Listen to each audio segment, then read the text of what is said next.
strong. They're strong, and they're great. These are great people. And thank you very much. This is a very important day to me because we're bringing back an industry that was abandoned, despite the fact that it was just about the best, certainly the best in terms of power, real power. And I'm very honored to be doing this. Other countries went to beautiful, clean coal, and they've stayed there for many years, like China. China's opening 2 plants every week. Germany went green, very green. They went so green they almost went out of business. Germany was finished. They went to wind.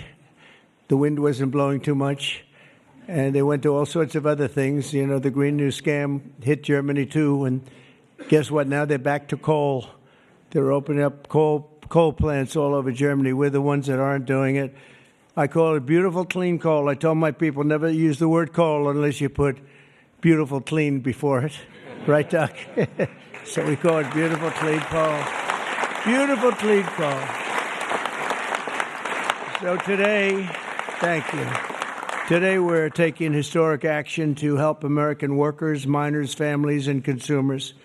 We're ending Joe Biden's war on beautiful, clean coal once and for all. And it wasn't just Biden, it was Obama, and there were others. But we're doing the exact opposite. And all those plants that have been closed are going to be opened. If they're modern enough, or they'll be ripped down and brand new ones will be built. And we're going to put the miners back to work. And I said I was going to do this. And I've said it loud and clear. And it's time to do it. And we need it. And I look at these people behind me. I don't want to have any arm wrestling contests with any of them. But they've had a little more practice with the lifting things, I will say. But they are great people. And I know them indirectly for a long, that includes you guys, for a long time. And they're great people and with great families and come from areas of the country that we love and we really respect. And I want to thank Secretary Doug Burgum for doing such an incredible job. From the day I met him, I knew I wanted to have him in my cabinet. He took a shot at running, and he was so good and so solid that he made no news, and that was good. But I saw him, and I saw his beautiful wife, Catherine, and I said that they're going to be a team. They are a great team, and they're going to be working for this country someday. And one of the first people I called after I won.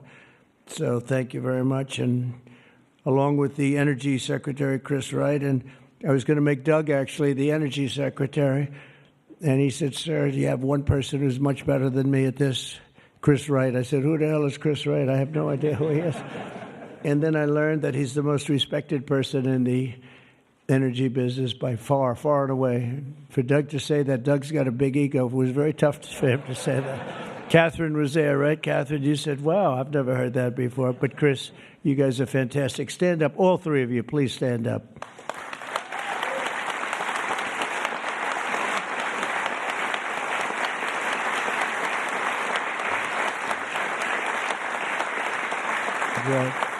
Right. That's a great team. It's no better team than that. And they're going to produce energy the likes of which nobody's seen before. You know, we need to do the AI, all of this new technology that's coming online. We need more than double the energy, the electricity that we currently have. You take all of the electricity in the country right now for houses, for buildings, for everything. We need to more than double it to be number one. We're now way ahead of everybody at AI. China's in second place, but way behind. And they're going to be producing a lot of energy and a lot of electricity for this. And so are we, and we're going to get approvals very fast. And I would say the man that's almost comparable to you in terms of the importance to this, maybe he's even more comparable, I hate to tell you, a guy named Lee Zeldin, who's a friend of mine for a long time. He was a great...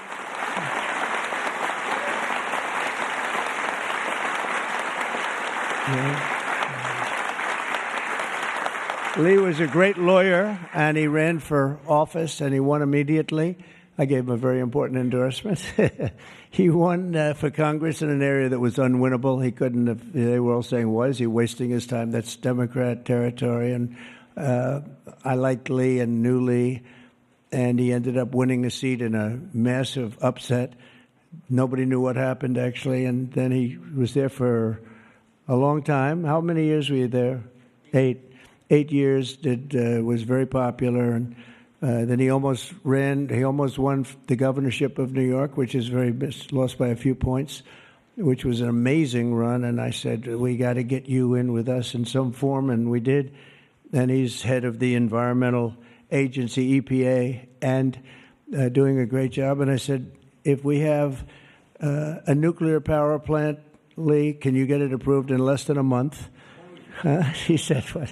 He said, I'll do it faster.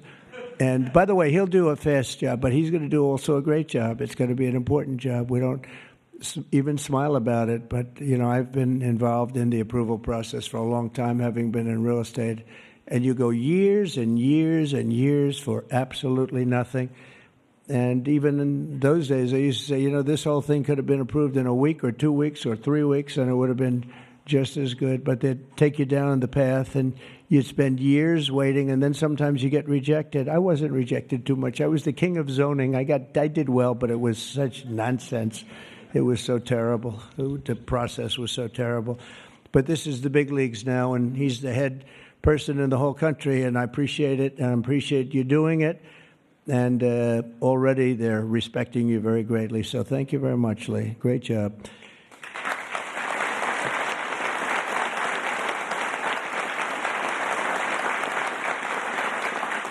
So we have a lot of senators and congressmen and women, and I'm going to just introduce the ones that I see here. Because, you know, it's always a problem when I do this because I leave one or two out, and that's the end. I never get their vote again. I never get their vote. It takes years to recover, but we'll give it a shot because Senator John Barrasso, who's my friend and a great gentleman. Thank you very much, John, for being here. Thank you, John. Cynthia Lummis, fantastic woman who believes like I do, and she believes like I do in these people, right? She believes in them maybe even more than I do. That's pretty good from day one. Thank you, Cynthia. You're doing a fantastic job. Kevin Kramer, my friend. Where is Kevin? Because Kevin, I think he was here because he had a problem, and I just will pay my respects. He wanted to be here so badly, but he had a difficult problem that he's working through, and we all love Kevin. John Hovind. John, thank you very much. Thank you very much. Steve Daines. Thank you, Steve.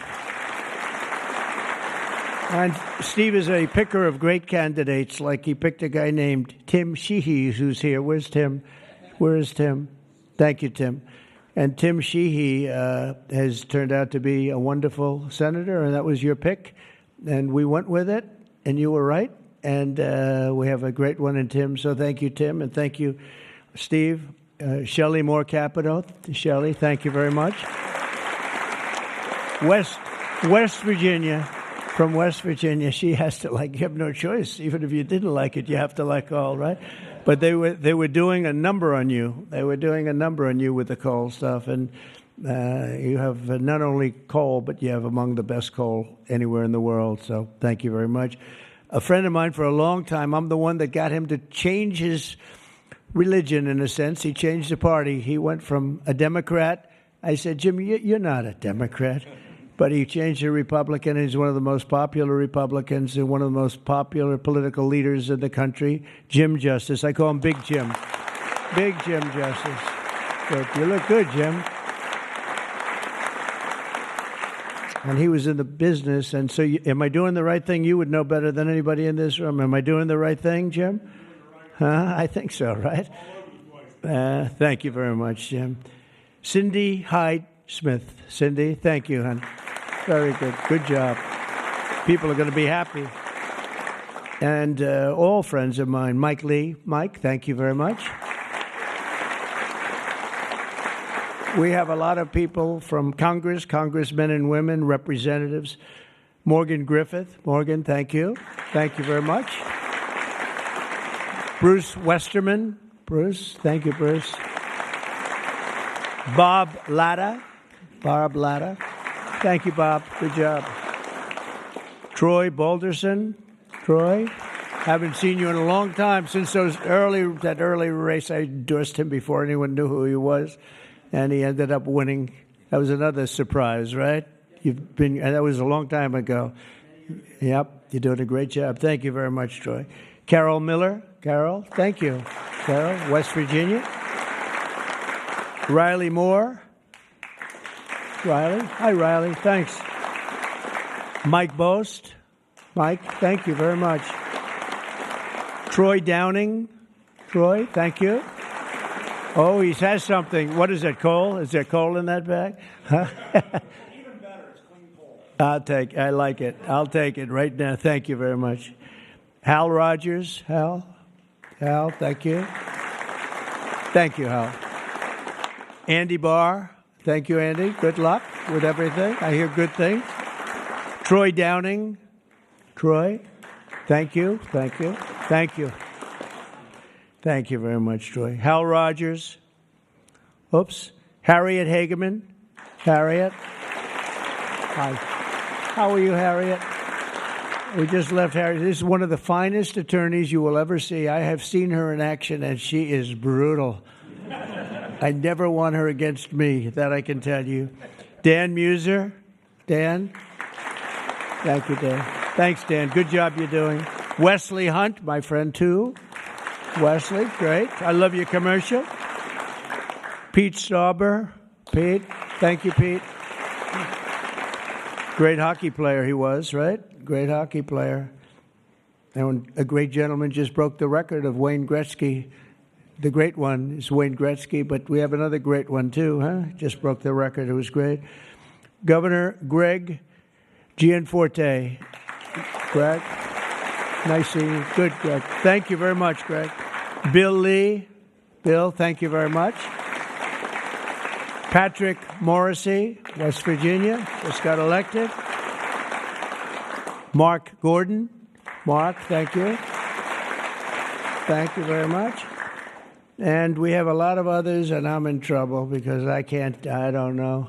I got 5 or 6 others that I see quickly, but I'm just not going to do it. Don't hold it against me because we have to get back to the most important people in the room, these people. You know that, right?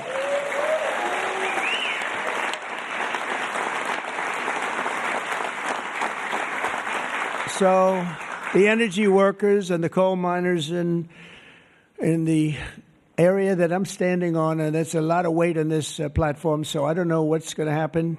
I hope it's structurally designed for you guys. I don't know. But we have just really well-deserving, great American patriots, and it's such an honor to be here and making such a big move, such a bold move in energy. Because, for years, people would just bemoan this industry and decimate the industry for absolutely no reason, because with modern technology and all of the other things that we do, it's one of the great forms of energy. That's why other countries, leading countries, are using it, some exclusively. For 4 long years, Joe Biden and congressional Democrats tried to abolish the American coal industry. They did everything in their power while he was awake, which wasn't much, shutting down dozens of coal plants, banning coal leases on federal lands, and putting thousands and thousands of coal miners out of work, destroying their lives, actually, destroying their lives. I'll never forget when I went to West Virginia, which I won by 48 points, I think, right? Big Jim, I won by 48 points. But in the first campaign where Hillary Clinton was about 4 states too early, and she was talking about how bad coal was and how they were going to teach coal miners how to make widgets and gadgets and technology, which they didn't want to do. They want to mine. One thing I learned about the coal miners, that's what they want to do. You could give them a penthouse on Fifth Avenue and a different kind of a job, and they'd be unhappy. They want to mine coal. That's what they love to do. And she was going to put them in a high-tech industry where you make little cell phones and things. I don't know. Do you think he'd be good at that? I don't know. I would be. You don't want to be.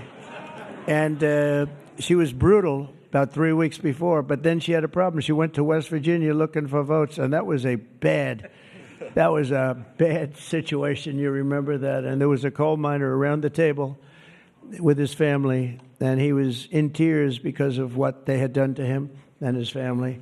And I hope he's still around, but that man made quite an impression on the world and the public. And we ended up winning in a great election, but we ended up winning by a lot. The Democrats' Green New Scam killed jobs and sent prices soaring here in America. But meanwhile, China opened 2 coal plants every single week, and other countries likewise went very strongly back into coal. Some of them never got off. Those are the ones that didn't have the problems. The Biden energy policy was to put America last. We want to be last. We got to be last. Not a good policy. Under my administration, we're putting America first. It's very simple. America's always going to be first. On my first day in office, I terminated the Green New Scam. I declared the national energy emergency and withdrew from the unfair, one-sided, and extremely costly to the United States only Paris Climate Accord.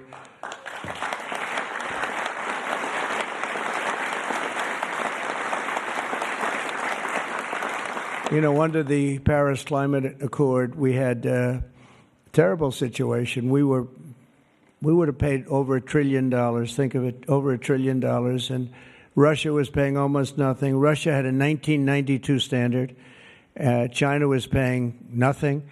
China didn't kick in until 2035. This was 5 years ago. So they didn't kick in for many years. India had no standard whatsoever. But we had the highest standard you could imagine. We had to start paying from day one. And we had to pay lots of money. We paid for everything. So I was not a big fan of the Paris Accord, and I let it be known, and I got out of it early. Then they went back into it, and now we get back out of it. And hopefully we can be there for a long time, okay? A long time, because it was a scam to take money away from the United States and actually hurt us very badly with coal and with other things. Now, under the executive order that I will sign in a few moments, we're slashing unnecessary regulations that targeted the beautiful clean coal. We will rapidly expedite leases for coal mining on federal lands, and these 2 gentlemen are going to do a real job of it. You've already started. And we'll streamline permitting. We will end the government bias against coal, and we're going to unlock the sweeping authorities of Defense Production Act, the Defense Production Act, to turbocharge coal mining in America. They made it impossible. I know a friend of mine has a plant. He said, you know, it's a shame. I'm ripping it down and I'm replacing it with another form of energy. I won't tell you because it's also very good, but it's not as powerful as this. He said, you know, the plant I'm building, the new plant, is literally half as good. It's no less, you know, it's not probably even as good environmentally, but he said it would produce half the power for more money, much more money. It'll never compete with that beautiful plant I have down the road, which was really a modernized coal plant. Well, he'll be happy to know that he can open that plant up very quickly, and it's going to produce a lot. But he was complaining. He said, this is so much better. And he wasn't doing that as politicking me. He was doing that because that's what he felt. And he knew every form of energy. We talked about that. He knew every form of energy. But our government is going to do something that's very different, and I don't think even you two know about this. This was my idea from about 15 minutes before I got up here. We're going to guarantee that we have a strong business for many years to come, that your coal companies and your miners don't get all excited about their jobs, and then should a radical left liberal become president, they end the business right away, and somebody's built a plant and spent hundreds of millions of dollars in building a plant, and the plant is going to be closed because a Democrat got in or a liberal got in. They're opposed to coal, and Republicans are very much for it, clean coal. And we're going to give a guarantee that the business will not be terminated by the ups and downs of the world of politics. So should somebody come in to this very important office and say, oh, well, you spent hundreds of millions of dollars and you guys have given up your life because you want to be in coal, and then all of a sudden you don't have a life anymore because it's what you know the best? That's not going to happen. We're going to give a guarantee that it's not going to happen, so that if somebody comes in, they cannot change it at a whim. They cannot just going to go. They're going to have to go through hell to close you up.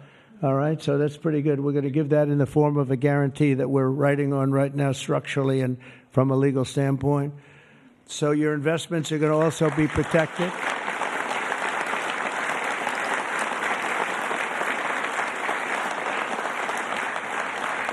And you're going to have no reason to be concerned about your future, your life, or your investment if you're a miner, as this great governor was a miner, actually. He was one of the larger coal miners. He could fit up here very easily, Big Jim. But he was a great success, but they were very, very tough on him. And he did a beautiful job with a beautiful product. Already under our leadership, the Department of Interior has approved the expansion of the Spring Creek mine in Montana, supporting 280 coal mining jobs and unlocking over 40 million tons of coal. And there's more to come. Spring Creek. Big one. And there's more to come in the states of Wyoming, Alabama, Utah, North Dakota, and many others. West Virginia, I can't believe they didn't put West Virginia down. It's lucky I mentioned that, right? Can you imagine if I didn't mention West Virginia? I would have been in big trouble. They didn't mark it down here. It's good to have a president like that can pick that up, right? You think Joe Biden would have picked that up? I don't think so. Gee, they didn't mention West Virginia. I don't think so. I don't think he'd be standing up here either. The value of untapped coal in our country is 100 times greater than the value of all the gold at Fort Knox. And we're going to unleash it and make America rich and powerful again. Under this order, I'm also directing Secretary Wright to use billions of dollars in federal funding to invest in the next generation of coal technology, which is an amazing technology in terms of getting the full potential of coal and also doing it a very clean, environmental way. Pound for pound, coal is the single most reliable, durable, secure, and powerful form of energy there is on Earth today. It's a big statement. You never hear those statements, You've never heard that before from a politician, have you? Well, maybe from that politician, but not too many. But that's the way it is. I say it again. Pound for pound, coal is the single most reliable, durable, secure, and powerful form of energy. It's cheap, incredibly efficient, high density, and it's almost indestructible. You could drop a bomb on it, and it's going to be there for you to use the next day, which you can't say with any other form of energy. You're virtually indestructible. Most importantly, we have more of it here in America than anywhere else on Earth. We have more coal than any other country. You go to Australia, they have fantastic amounts of coal. You know who they sell it to? China. They sell it to China. They're nearby. They sell a lot of it to China. But we have more than anywhere else on Earth. We also have more liquid gold than anywhere on Earth. So we're really an energy behemoth, but we're unleashing that also. That's going to be another part. But I didn't even want to mention that. It's not down here because I didn't want to mention today is about clean, beautiful coal. So I'm going to give this to you. This big guy. Should I give it to him? Yeah. You take that. Thank you, Mr. President. Okay.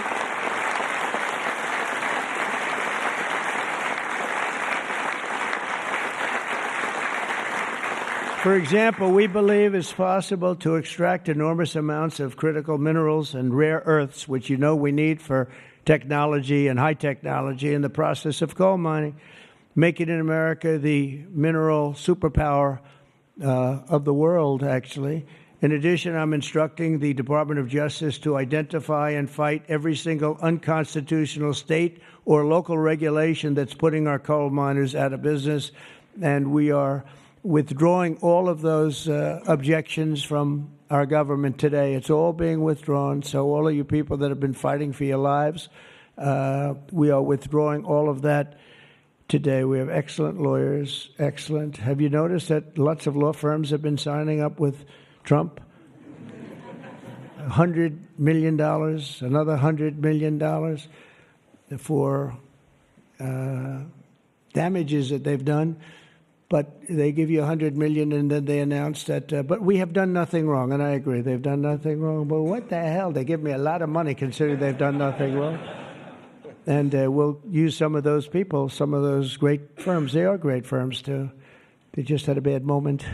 But we're going to use some of those firms to work with you on your leasing and your other things, and they'll do a great job. I think they're going to do a fantastic job.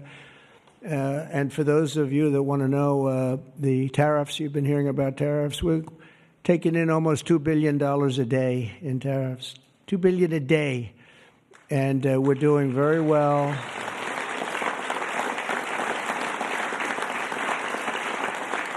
And we're doing very well in making, I call them tailored deals, not off the rack. These are tailored, highly tailored deals.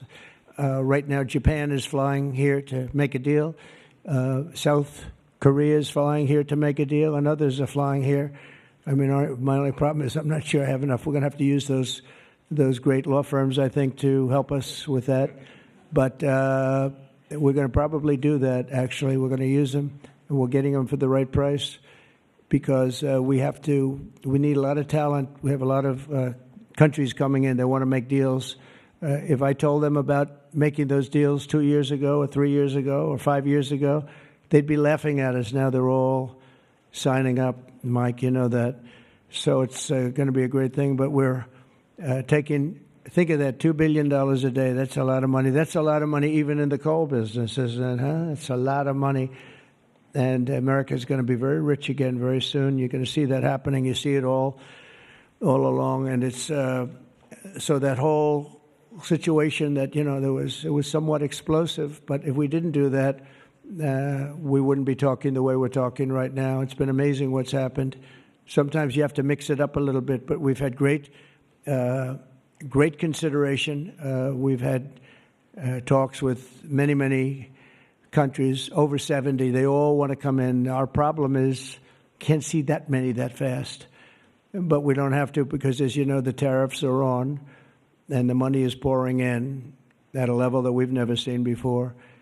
And it's going to be great for us. It's going to be great for other countries. We've been ripped off and abused by countries for many years with the tariff situation. They've used tariffs against us.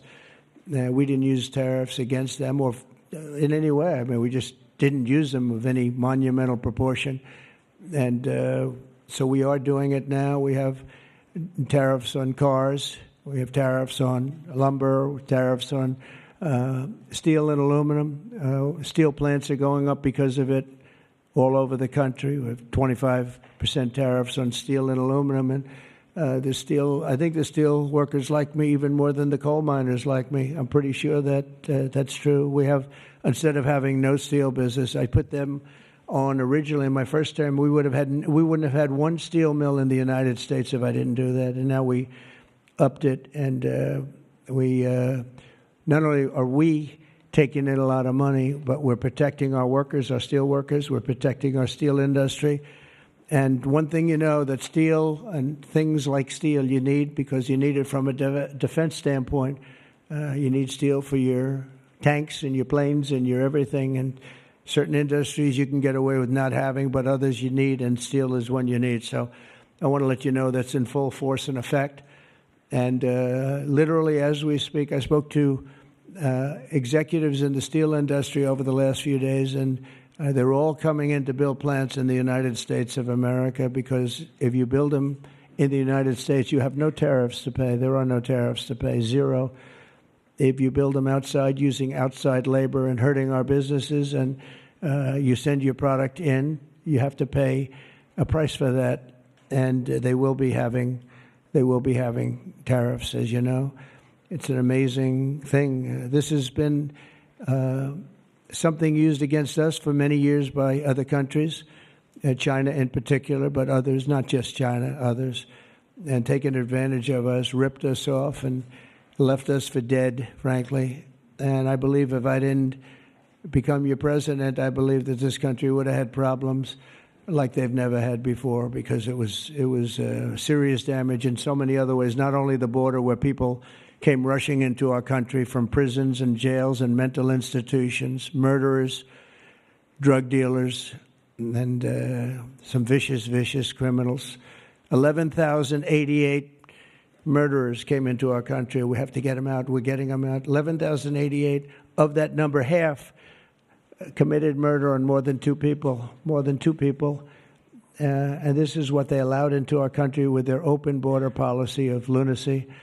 And we're taking care of that just like we're taking care of you today. We're taking care of that. I want to thank Kristi Noem and Tom Homan for doing an unbelievable job. The whole thing is the job they're doing is incredible. It's really an unforced error. It should have never happened that we have to be spending such time and resources, Mr. Senator, right, on getting people out of our country that shouldn't be here. I mean, literally from mental institutions, insane asylums were opened up and emptied into our country. Prisons from all over the world, not just South America, prisons from, think of this, from Africa, the Congo, a lot of people from the Congo, prisons in the Congo, prisons from Asia, from all over were opened up. And I knew that when I heard it was an open border policy. I said, if you do that, every country is going to be dumping people that they don't want into our country. And that's what's happened, but we're cleaning it out. And the courts, we had a good decision, as you know, from the Supreme Court, allowing us to do that. We have judges that didn't want us to do it. We have judges that wanted the very evil gang members from Trendy, Iroquois, and MS-13. They didn't want them taken out of the country and put in very powerful prisons. When you look, you've all seen those clips, pretty amazing clips. But I want to thank El Salvador. They've done an incredible job. But we've been fortunately winning those cases. But we have judges that are out of control that say, oh, bring them back. We don't want them back. Can you imagine? You spend all of that time, energy, and money on getting them out, and then you have a judge that sits there, a local judge who sits there, federal judges sit there and says, no, bring them back. One was brought back, or they want to bring him back because he wasn't a member of Tren de Aragua. He was a member of MS-13, which is just as bad. So they misidentified him, but it sounds to me like he was a member of MS-13, so they want him brought back because he wasn't treated properly. It's we got to be smart. Our country's got to get a lot smarter than it is, but we have to give the people that are empowered to do this kind of work, and it's not pleasant work. We have to give them the option of making our country great again, and that's what they're doing. And I have great respect for those people, and they're doing it out of love. They could get a much easier job.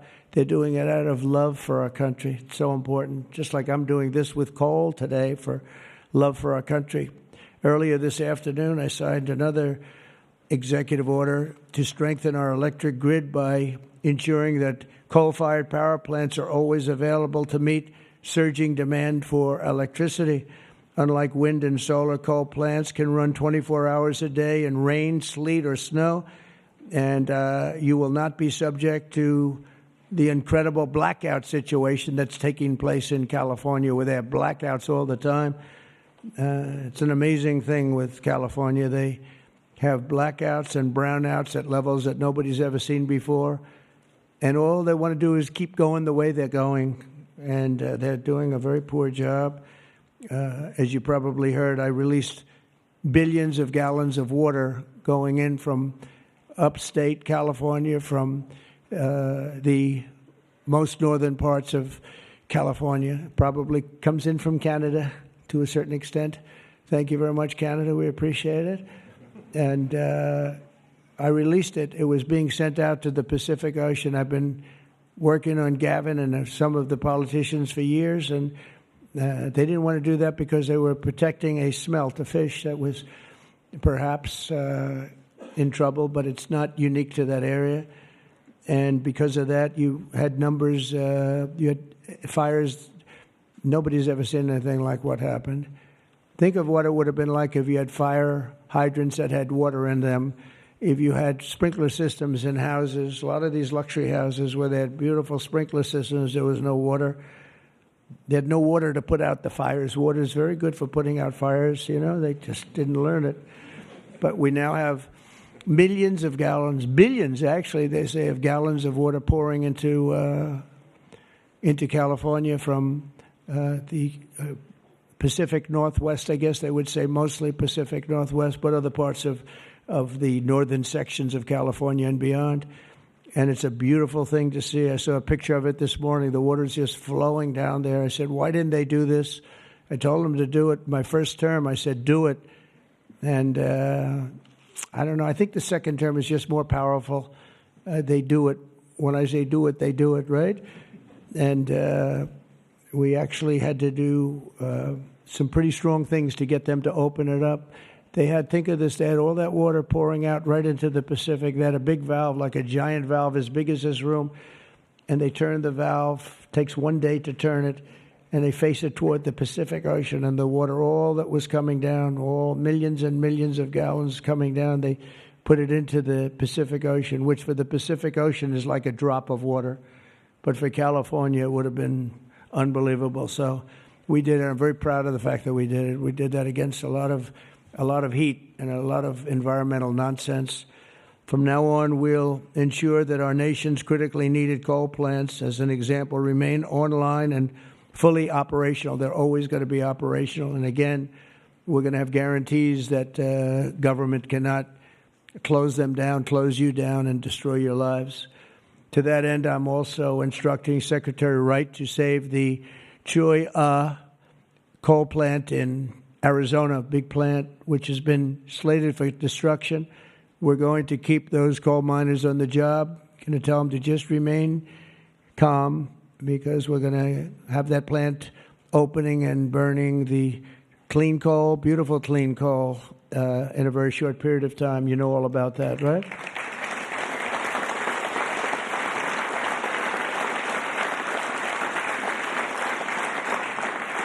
That's a big one. As part of our historic deregulatory efforts this afternoon, I'm also granting immediate relief to 47 companies operating 66 coal plants, very big ones all over the country, recusing and making them available for coal production almost in the immediate future. But we're going to be crushing Biden-era environmental restrictions. These are restrictions that made it impossible to do anything having to do, frankly, with energy, even beyond coal. It's really beyond even coal. We have clean air, we have clean water, and now we have clean coal. And at the same time, we're going to do other things and with other forms of technology and also energy, like our country has never really seen before and never been known to do before, because of all sorts of restrictions having to do with the Green New Scam, which, by the way, was devised by somebody that never even studied. You know that they never even studied anything to do with the environment. It was a young congresswoman. She came up with the idea. And based on that, I guess we only have, well, actually, we should have all been gone, because they gave us only a few years left on Earth, right? Right, Greg? We were going to be gone. We're all going to be gone. The environment, no. What they have to worry about is the nuclear heat. They don't have to worry about environmental heat. They have to worry about nuclear heat. And if we're smart, we're working on that right now with others having to do with Iran and some other countries. But that's the heat you're going to have to worry about. You don't have to worry about the air is getting warmer. The ocean will rise 1/4 of an inch within the next 500 to 600 years, giving you a little bit more waterfront property. They say this is going to... These guys can handle that. The nuclear, we have a bigger problem with, right? So we're going to make sure that that's safe. We're going to make sure that that's safe. With us today are some of the amazing workers who will benefit from these policies, the policies that we're doing and so proud of doing, including Jeff Crow, a miner from West Virginia. Jeff, would you come up and say a few words? Jeff? Come on up here, Jeff.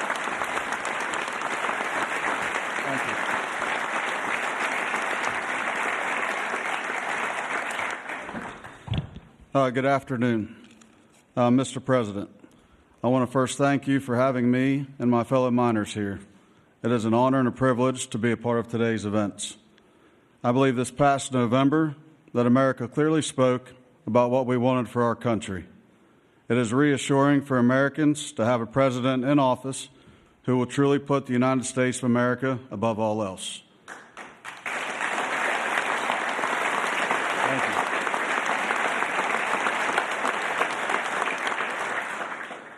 With putting America first, you have spoken numerous times about energy independence. I believe most don't understand the importance of that. Coal is one of the major factors in energy independence and accounts for a large portion of America's energy. Coal is one of the most reliable and cheapest forms of electricity.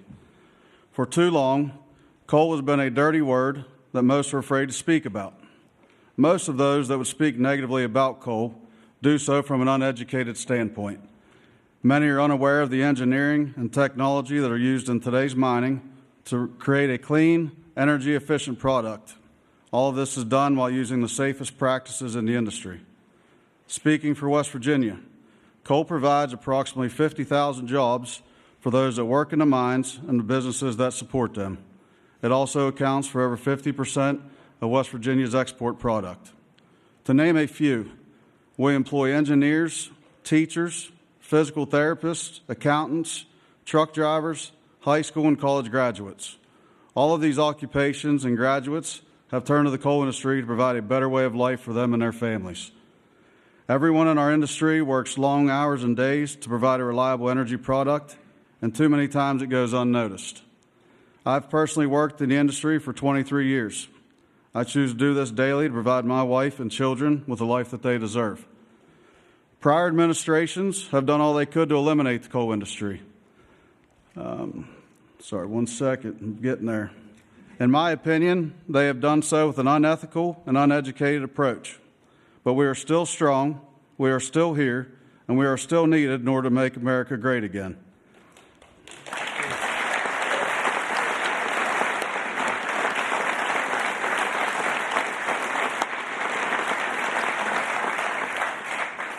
Having a president and an administration that understands the need and importance of coal is more than appreciated. It gives the industry a form of reassurance to know that we have a president in place that supports us. For my family to the over 3,000 employees of ACNR, and for the coal companies, miners, and businesses throughout our great country that rely on the coal industry, we say thank you for your continued support.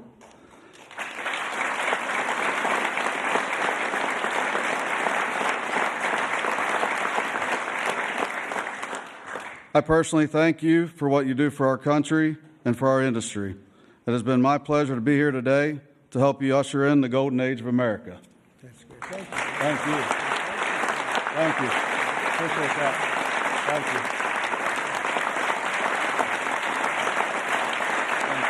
Thanks, sir. Thank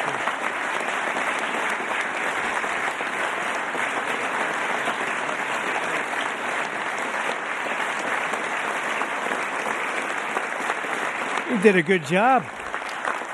Let me have that speech. I want to have that. Yes, sir. I had a couple of good lines in there when I came up. No, actually, what I want to do, I'm going to sign it for you because I mean, he worked hard. Look at it, and look how good his eyes must be to read that. I lost it once. And hopefully you can sell it tonight for a lot of money. No, sir, I'll keep that one.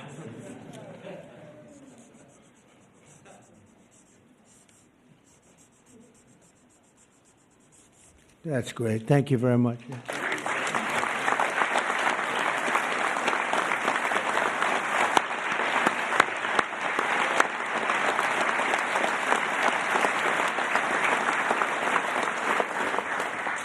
Thank you very much, Jeff. And also with us is Tony Campbell of the East Kentucky Power Cooperative, and Tony's quite a gentleman and very respected in the industry. Come on up, Tony. Thank you.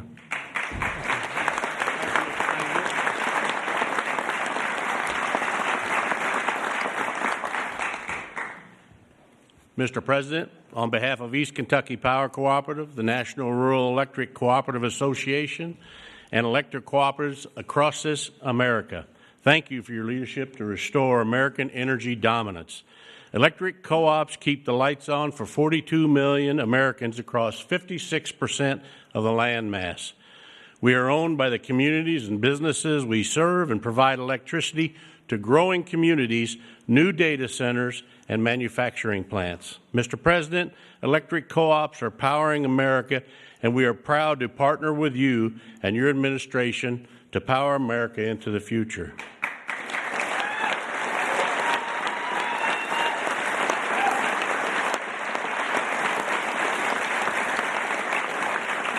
Our electric cooperatives in Kentucky understands the importance of reliable, affordable, and American-made energy, especially coal and natural gas. Coal fuels most of the electricity generated by our cooperative. America must keep coal plants open and running to ensure reliable electricity when we need it most. To meet growing demand over the next decade and ensure fuel security, America will need more always available electric generation power, such as coal. And we want to recognize the hardworking American men, women that support our mission. To all America's line workers, our coal miners, thank you for your dedicated service to our country.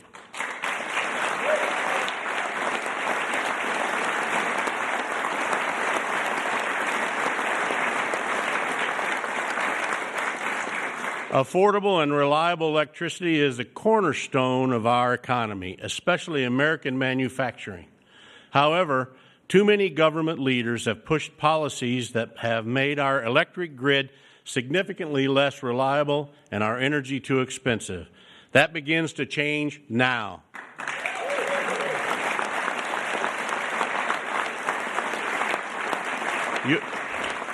Your actions today will prevent the premature closing of essential power plants and help us meet tomorrow's energy needs.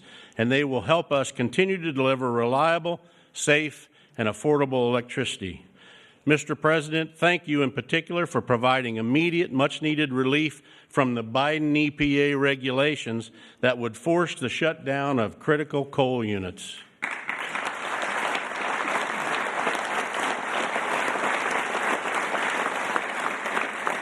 Finally, I want to say congratulations on the all-star energy team you've assembled. Electric co-ops have already been working with Secretaries Bergrum, Wright, and Rollins, and Administrator Zeldin, and we are excited for all we can accomplish together. Mr. President, thank you again for your actions today and for your support for the electric cooperatives as we work to keep the lights on in America. Thank you, Mr. President. Thank you.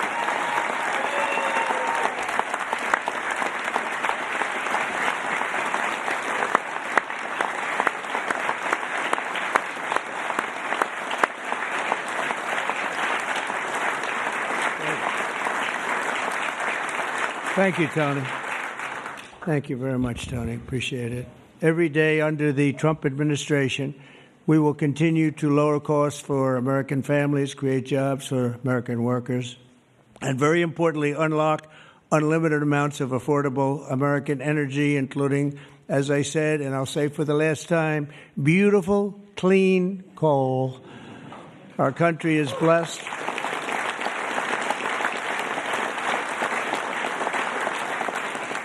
Our country is blessed with the most abundant natural resources on earth, as nobody has what we have. And we're going to use it, too. We're going to use it in a very responsible way. Together, we're going to tap that magnificent potential to give our people the glorious future that they deserve, better than they've ever had in the past. I mean, they had a good future. If you look 20 years ago, they thought they had a good future, and it was ripped away from them, torn away from them with nonsense.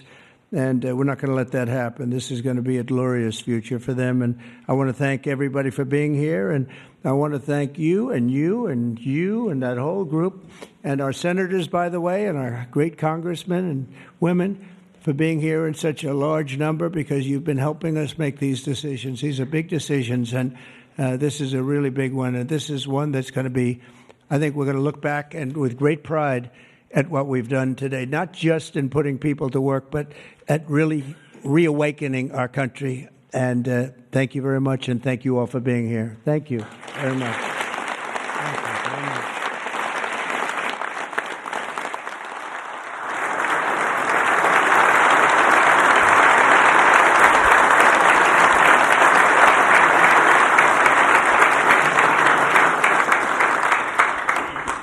on up. Mr. President, Yes, is first one. we have 4 items prepared for your signature this afternoon, sir.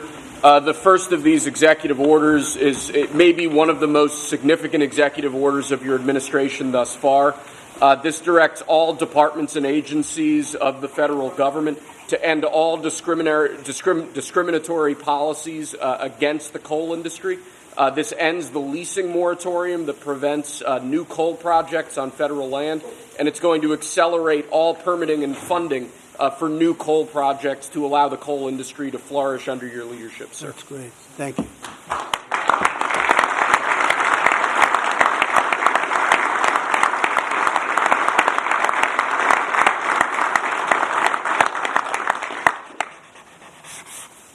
Okay.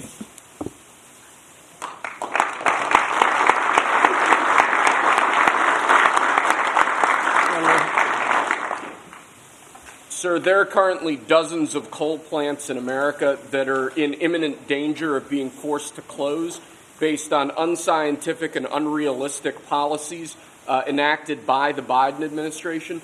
What we're going to do is essentially impose a moratorium on those policies taking effect to protect coal plants that are currently operating, to ensure that they're able to continue producing power and continue providing jobs to Americans in the coal industry. Great.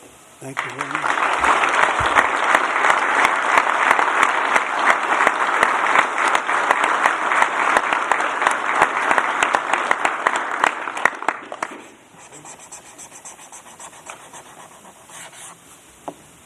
Okay.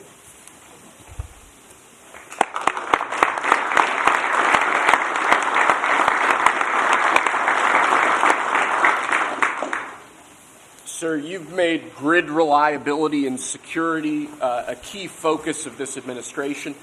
This executive order is going to promote grid security and reliability by ensuring, in part, that our grid policies are focused on secure and effective energy production and energy transmission, as opposed to woke policies that discriminate against secure sources of power like coal and other fossil fuels.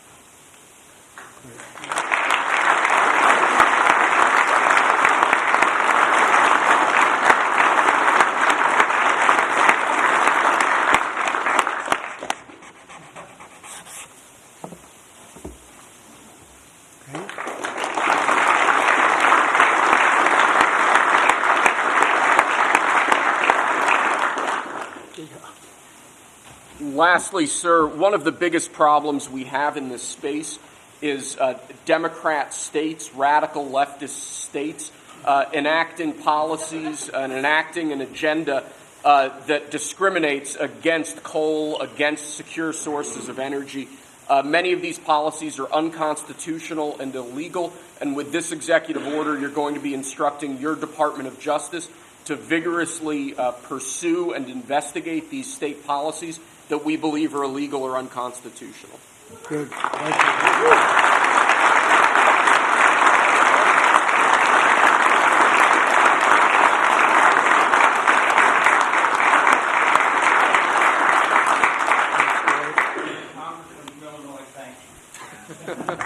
Thank you very much. Great job. He went to Harvard when Harvard was good. It was a while ago.